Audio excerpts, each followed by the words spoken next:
দারিনী মা ফাতেমার ঘর নীরব নিস্তব্ধ। ক্ষুধা আর কষ্টে যেন ঘরটাকে অন্ধকার করে রেখেছিল।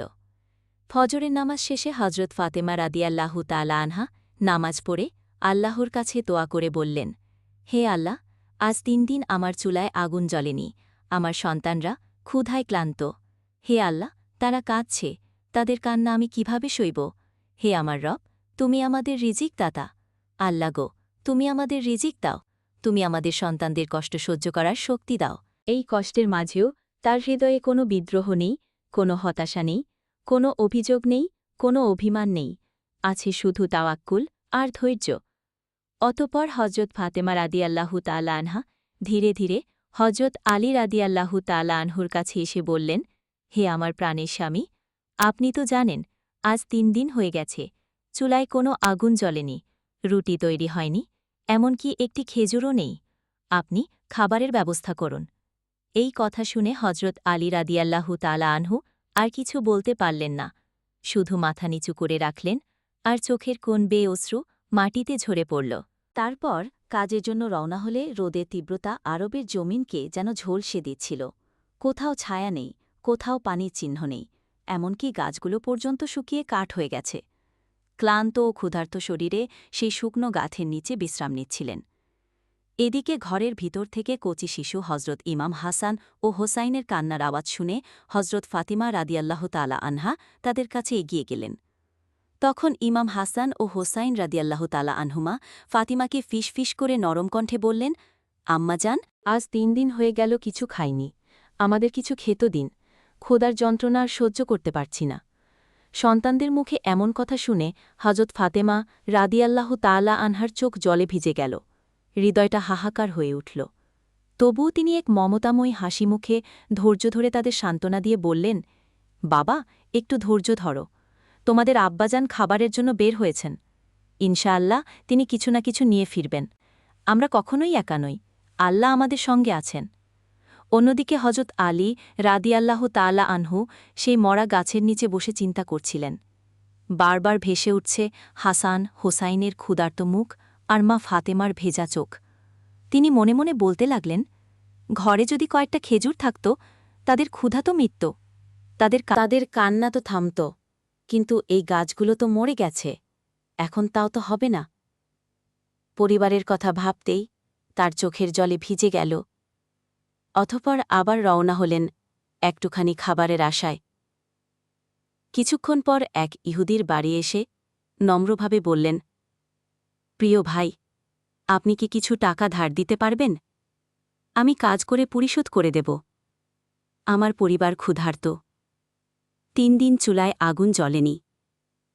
তখন ইহুদি বলল, হে আলী, আমার কাছে তো টাকা নেই, বরং তুমি অন্য কারো কাছে যাও। নিশ্চয়ই। তখন হজরত আলী রাদিয়াল্লাহু তাআলা আনহু ব্যথাভরা মন নিয়ে আবার বাড়ির দিকে আসতে লাগলেন। সূর্য তখন মধ্য আকাশে, সূর্যর প্রখর রৌদ্র সবকিছুকে যেন পুড়িয়ে ছাই করে দিচ্ছিল। এদিকে হজরত ফাতেমা রাদিয়াল্লাহু তাআলা আনহু ৩ দিনের অনাহারে থাকায় শরীর এতটাই দুর্বল হয়ে পড়েছিলেন যে উঠে দাঁড়াতেই পারছিলেন না। তবুও চোখ দুটি দরজার দিকে, হজরত আলীর বাড়ি ফেরার অপেক্ষায় করুণ নয়নে চেয়ে আছেন।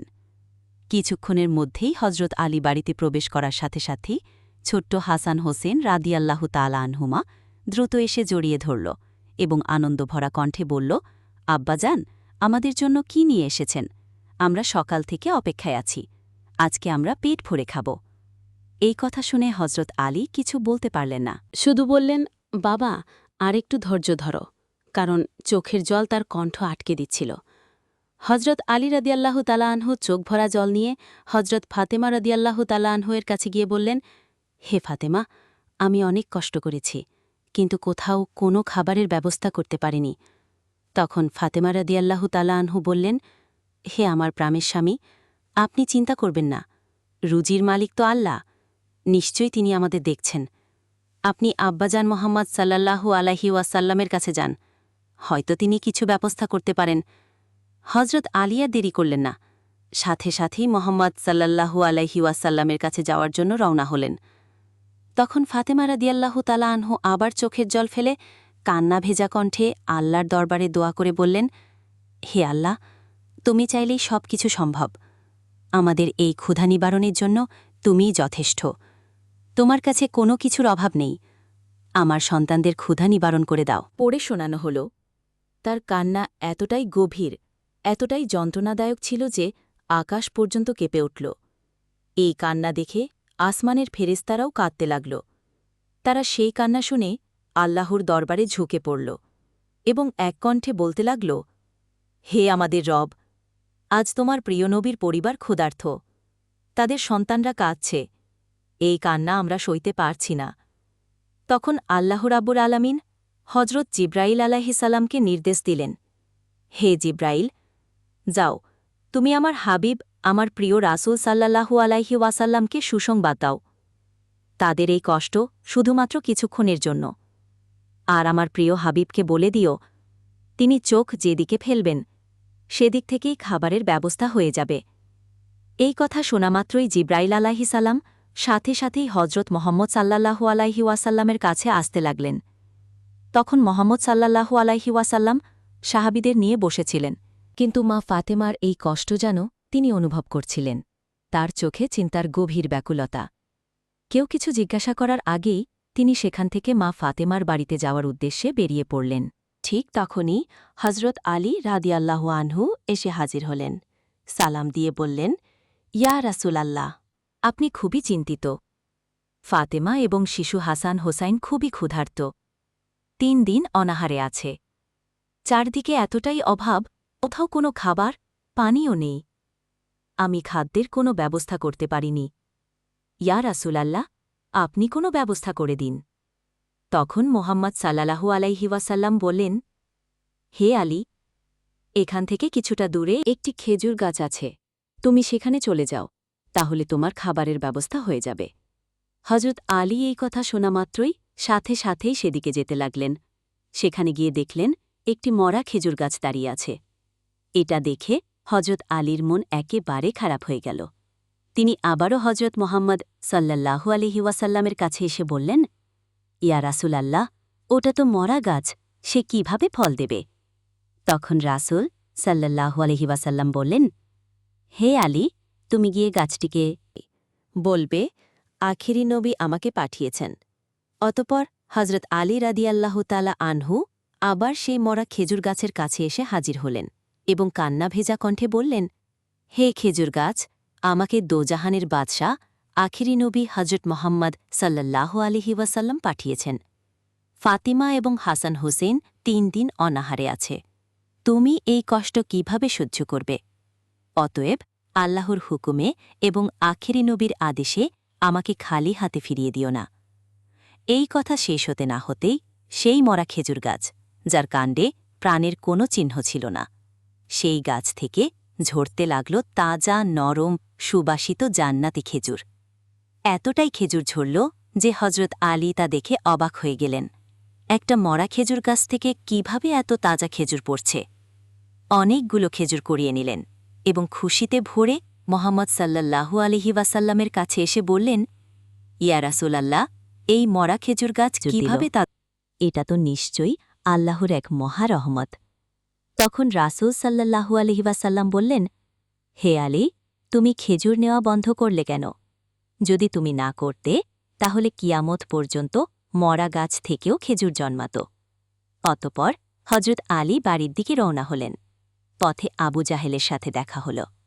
আবু জাহেল বলল, হে আলী, এই খেজুর তুমি কোথায় পেলে?